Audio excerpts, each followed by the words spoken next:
All right, folks, welcome back to Broader Financial Future. And man, what a crazy ride had the stock market's been.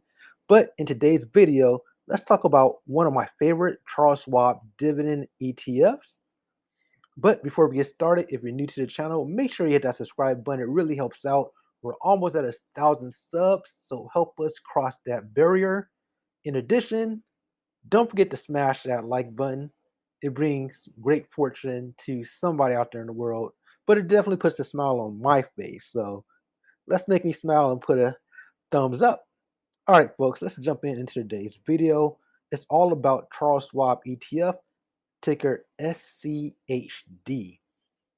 Now, this particular dividend ETF pays a dividend yield of about 3%. It has an expense ratio of 0.06%.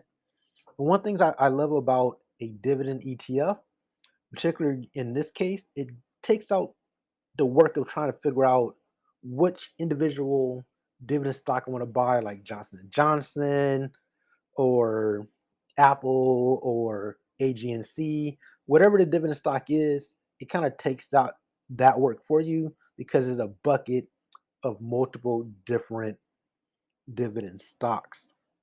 So what is Schwab US Dividend Equity ETF? Now, this investment seeks to track the total return of the Dow Jones US Dividend 100 Index. It's designed to measure the performance of high dividend yielding stocks issued by the US, companies that have a record of consistently paying dividends. That's SCHD in a nutshell, and that's what you're basically getting when you're buying this particular ETF. And that's the reason why I like it so much. It takes out a lot of the work for you, and that's why you have that expense ratio there. In addition, SCHD is a nice ETF that offers a dividend. This is great for dividend investors who don't really want to do the groundwork of picking individual stocks, income investors, beginners, and even seasoned investors as well, in my opinion. I look at it as a nice place to park my money as a dividend investor as I try to seek other solo stocks to get as well.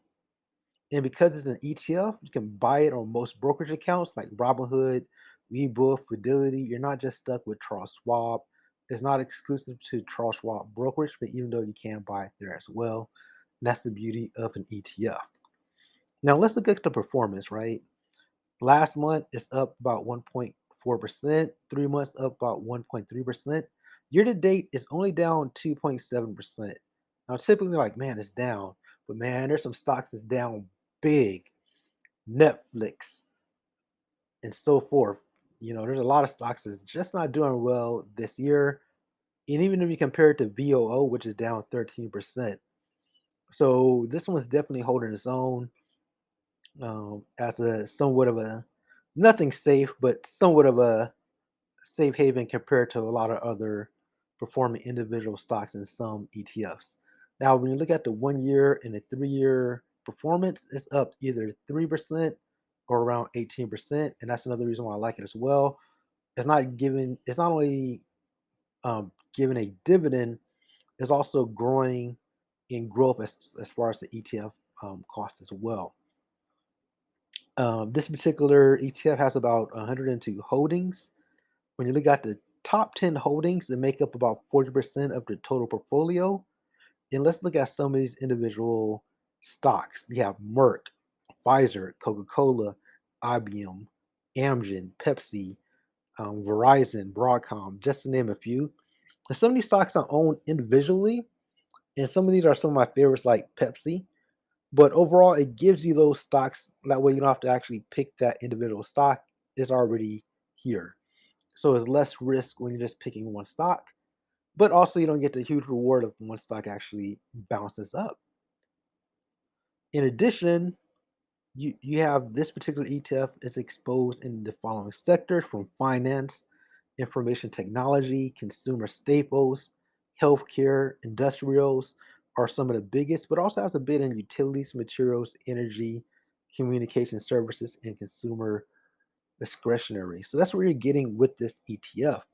So you're not only diversified when it comes to individual stocks. You're also diversified when it comes to different sectors. So, for example, when the tech industry takes a fall, you're also in financials. So you're somewhat balanced out. So if someone takes a hit, you're still relatively you won't take as much of a hit if you're just kind of focused on any one particular sector. In addition, I do own this particular ETF, and I do set up automatic buys on a monthly basis. So basically, when I get my dividend income from different various stocks, I use that to buy a portion of this particular ETF as well on an automatic basis. Still trading close to its 52-week high around $82. I would like to see this drop even more around 77, $75. It's trading at about $77 today, but I like to see it drop even more. I think that sweet spot for me is 75, 70, and I'll probably load up a lot more. If not, I will continue to add to my portfolio slowly with this particular ETF. Now, overall, I'm not a financial advisor. These videos are strictly for entertainment purposes only, and any investment may involve risk. As you can see, the market has been going up and down. All right, folks, don't forget to like, comment, and subscribe. It really helps out the channel. Support your boy. I talk about ETFs, index funds, individual stocks, brokerage accounts, and just general finances overall. Things that I find interesting, but and share my financial journey. All right, folks, that's enough for me. Until next time, have a good one. Peace.